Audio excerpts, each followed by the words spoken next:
Sebuah video yang memperlihatkan pelaku curanmor gondol satu unit motor dari sebuah kos-kosan viral di media sosial.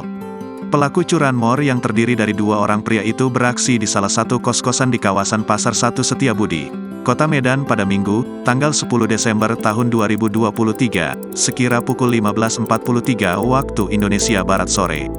Saat hendak beraksi, seorang bocah yang diduga anak dari pemilik kos tersebut membukakan pintu pagar dan membiarkan para pelaku masuk ke area parkir. Bocah tersebut tampaknya mengira bahwa dua pelaku tersebut merupakan tamu salah satu dari penghuni kos-kosan. Momen saat dua pria pelaku curanmor itu beraksi terekam CCTV, dan kini rekaman tersebut dibagikan oleh akun Instagram @tkpmedan, Kamis, tanggal 14 Desember tahun 2023. Kejadian pencuriannya di hari Minggu sore pukul 15.40 berdasarkan CCTV dilakukan oleh dua orang maling. Salah satu pelaku menggunakan jaket orange, isi narasi dalam keterangan unggahan itu. Dalam video berdurasi singkat tersebut, tampak dua orang pria yang mengendarai sepeda motor jenis Matic berboncengan berhenti di depan kos-kosan. Mendengar ada suara motor berhenti di depan pintu pagar, seorang bocah laki-laki kemudian keluar dari dalam rumah dan membuka pagar tersebut. Tak hanya itu, bocah itu juga mempersilahkan kedua maling itu masuk ke area parkir. Setelah dua pelaku masuk ke area parkir, bocah itu kemudian menutup kembali pintu pagar.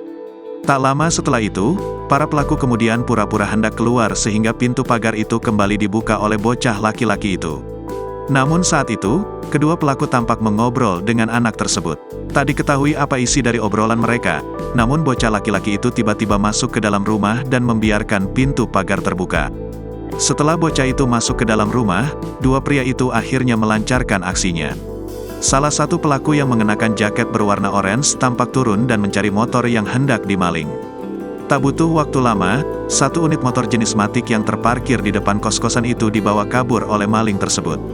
Video rekaman CCTV saat pelaku curanmor itu beraksi kini beredar luas di media sosial. Unggahan itu sontak ramai oleh komentar-komentar warganet. Ternyata aksi pencurian motor itu bukan pertama kali terjadi di kos-kosan itu. Hal ini terlihat dari komentar warganet yang menyebutkan bahwa insiden yang sama pernah terjadi di kos-kosan bercat krim tersebut. Download Tribun X sekarang, menghadirkan lokal menjadi Indonesia.